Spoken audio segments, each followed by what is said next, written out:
Таа насока и ни стигна неколку прашања и на Facebook. Ќе би сакал да прочитам едно на Facebook од наш гледач кој вели вака: ако го земете фактот дека за малите партии и независни листи гласале повеќе од 100.000 луѓе, ако земеме дека имаше околу 70.000 невалечки лифчиња, ако во првиот круг имавме 52% луѓе што не гласале, а во вториот 60%, и ако градоначалникот на Скопје се избра со 95.000 гласа, кои се тие луѓе што воопшто дадоа глас за така наречениве победници? Поточно кажано, погубници, а лузери, тие не се победници.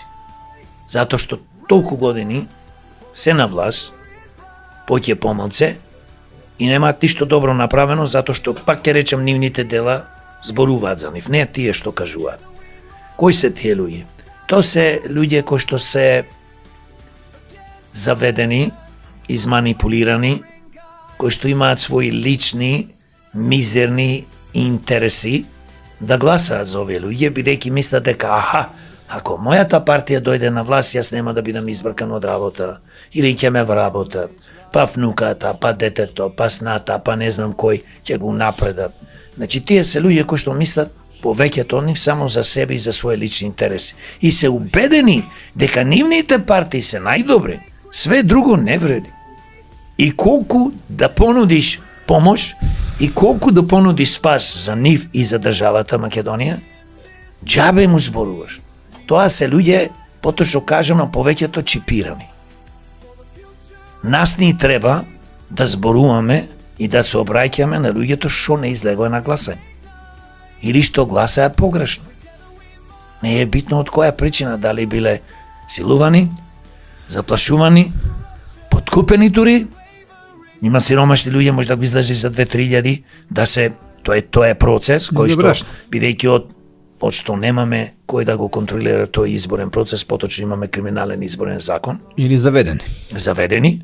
Нас ни треба луѓето кои што седат дома, а такви беа, како што кажам, во конкретен случај, пример зборуваме сега за Скопје, кога во вториот круг не излегоа ни 40%. И имаме градоначалник со 95.000, а Скопје има, пример, 450.000 гласачи. Така? Не. Вториот добива 60.000, човек кој што, за жал, не само што е во погрешна политичка партија, но сепак се кандидирал без високо образование. Ајде да зборуваме за тоа. Ајде. Што мислите вие околу сето тоа? Дали е морално, дали е потребно? Видете, се зборува за некој си бравар. Тито. Бил водач. Тоа е маршал Тито. Тој бил генијалец. И во тие услови, кога тој стана маршал и кога стана председател на Социјалистичка федеративна република Југославија, тој човек имал 50 и нешто години после војната. Тој човек имал огромно искуство. И по тие околности, тој бил докажан, независно што немал факултет. И кога некој се споредува со него, тоа е мизерија. Прво, никој не може да се спореди со него. Буквално никој. Ние немаме таков човек и најверојатно никогаш нема да се роди. Тоа е нешто што во историјата треба да оставиме и нека почива во мир. Маршал. Друга работа. На Скопје, кај критериумо и на сите градови од и долу. Ние имаме случај и во Битола. Со средно училиште сака да бидат градоначалници. Ај се вака да речеме.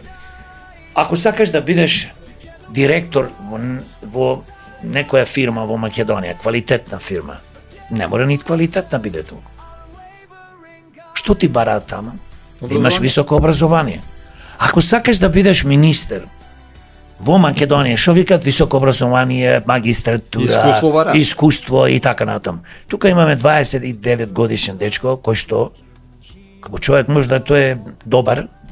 Јас не го имам анализирано, но за жал доаѓа, пак ќе кажам, од партија каде што во последно време повеќето луѓе таа како партија прерасната во секта, председател не знае кај тера и одредени членови и така натаму имаат своја некоја си филозофија болшевичка, што никогаш тоа нема да се оствари и така натаму, но зошто ние дозволуваме во Македонија да имаме кандидати за градоначалници, тоа се високи функции, без факултети. Некој ќе рече, па што зборува овој човек овој без факултет? Па добре, нека биде некој и со основно оделение. Не ја бива таа. Абе не ја бива таа работа, бе луѓе. Друга, 7 испити положил, просек имал висок, прво бил политиколог, па не знам, па се лажеше, па што е бе тоа луѓе бе? Дајте бе луѓе за фотелја, значи, уште не седнат на фотелја се лаже. Кој ќе седни на фотелја, кој ќе ги види парите, кој ќе види тендерите, Што правиме? што правиме тогаш? Значи, дај да имаме некои критериуми, како викаме за кандидатот да има то. Ами еден обичен човек с прескавици што врти, па треба да има искуство. Ќе ти ги изгори прескавиците, ќе затвориш сендвичарата. Ај се спорувам. Мене ми е ова све свешно. Значи, до каде стандардот е паднат ниско? Немаме луѓе толку учени, не мислам, или сите ни избега во странство, или Не, имаме, не види, имаме критериумот учени. ни е паднат. Критериумот ни е паднат и овде бараме некој оратор, како што бил Бранко, како што бил Лупчо. Точно тие криминални структури партал не направи. Ние обожаваме оратори. Ние не гледаме колку квалитет има човек. Важно, убаво зборува, гледаш, фактички тој те манипулира до смрт. Мед да му тече. И ти мед му тече од уста. И ти трчаш, цела фамилија, како еден што кажем, едно видео, па го пуштивме тоа видео. Цела фамилија, трчаме, ни доручкуваме, трчаме да гласаме. Значи, што нација станавме? Нема, треба да имаме стандарди. Ние ги паднавме стандардите. Не можеш ти да бидеш градоначалник кој и да бил општина, бе човече, без образование, без искуство. Не може дете од 25 години да ти биде градоначалник. И ни се случува, СДС имаше во Карпош 27 годишно дете, брука невидена. И водеше? Не бито дали водал. Имавме пред 4 години, го заборев како се вика од СДС, 27 годишни човек кој што стана градоначалник на Карпош.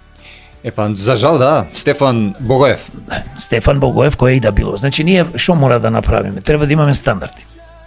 Значи, сакаш да бидеш кандидат за градоначалник на која и да било општина, тие се квалификации. Законот треба да се промени. Не може, смешно е, ќе ти се смеат луѓето.